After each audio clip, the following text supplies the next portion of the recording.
Boy, I have waited for this day for a long, long time.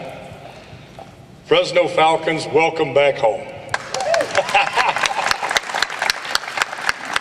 A lot of good stuff going on here. Brand new seats. We're going to have a VIP section. What you don't see is all the work that's been done in the locker rooms and dressing rooms and green rooms. And all this was doable because of the city council and the courage they had to outsource the convention center activities and the savings that we've been able to accrue over the last few years. We're putting them, as we said, right back into this facility.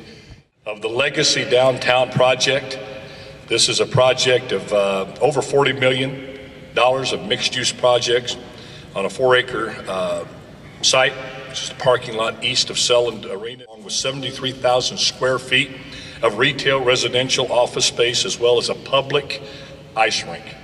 I know this makes a lot of folks, I wish I had a nickel for every parent that's come up to me saying, we got to have ice, Mayor. We got my kids play junior hockey, and please, please, please. Quite honestly, you got to admit when you're wrong. I didn't realize how deep it went in this community.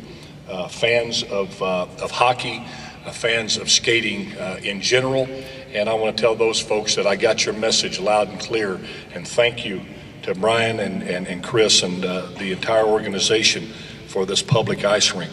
I'd look back on this investment as one of the key investments that really sparked the renaissance of downtown. The foundation was set when we finished the general plan.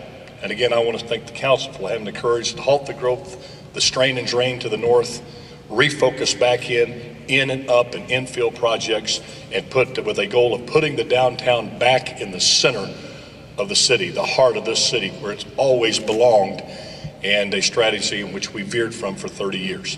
That's being turned around now. It's an exciting time. And this project is really not just about Chris's vision or my vision. It has more to do with the community's vision and the leadership of Mayor Autry and what he's communicated in his final part of his office, and what we can hopefully accomplish here in short order and get this facility up and built. I'd like to thank Andy Souza and his staff. I've never found a more pragmatic, economically focused leadership group, and the efficiency and speed at which they've gotten this done and gotten us to a point where we have a package ready for a presentation to the council is very impressive. And I'd like to give them a hand because I think they've done a tremendous job.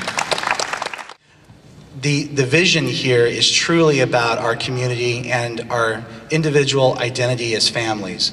Families are made up of all kinds of segments. We have single parents, we have the traditional nuclear family, we have downsizers who are looking for housing, and we see this project filling a multitude of needs. If you can envision for a moment, as I paint this picture, you've got a family of 4 who travel downtown for a hockey event or possibly, John, don't shoot me, a coyote event. And they're here to enjoy the entertainment of that sport, and they actually have dinner down here. And perhaps afterwards or before, they go take a skate together as a family in an ice rink. And then they get to enjoy possibly some of the other amenities of just hanging out around this complex. Then you've got the individuals who live here at the property. You've got the young professionals who aren't yet ready to move to suburbia and buy a home, but they want to participate in an urban lifestyle. And it's our hope and our aspiration that there's going to be nightclubs here, and there's going to be comedy clubs, there'll be outstanding restaurants, and there always is the fantastic amenity of Selland Arena, which offers so many events throughout the year, as well as the Sororian Theater. I spent many afternoons talking with Mr. Overfeld from SMG Management, who was conversing with Andy Souza at the city manager's office, and we finally put together a structure that we believe works for the city and also works for the team. And that structure will be presented to the City Council next week for their approval. Once that approval's obtained, we will be moving the Fresno Falcons down here, and we will have some phenomenal games. And the decibel level in this facility, when we fill it up with our fans, particularly when we're playing against the evil Bakersfield team, is going to be fantastic. We're truly looking forward to it, and we really appreciate the efforts of everybody who's helped put this thing together. This City Council has had one goal, and that was always to promote good customer constituent satisfaction.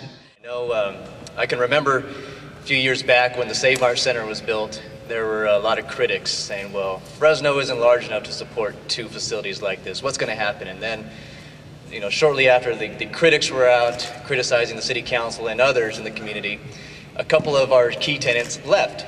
And for a lot of people, it confirmed in their mind that Sound Arena was not going anywhere. Well, surprise, we're back. And get out of the way and let business do what it does best, and that's develop. And I know they will do that. We didn't stand in your way with the Grizzlies, and we're not going to stand in your way now. And I tell you something, you guys have proven that you can do it. This gives us the momentum to make the long-term investment. The mayor touched briefly, we're going to be talking about premium seating in sections 8, 10, and 12, 7, 9, and 11, that will truly change who we are as Sound Arena. Give us that premium opportunity to bring folks here. And finally, just above you is the very antiquated scoreboard. We look forward to the opportunity to replace that with a scoreboard where we can show the great action that the Falcons will bring to us live and on the Jumbotron.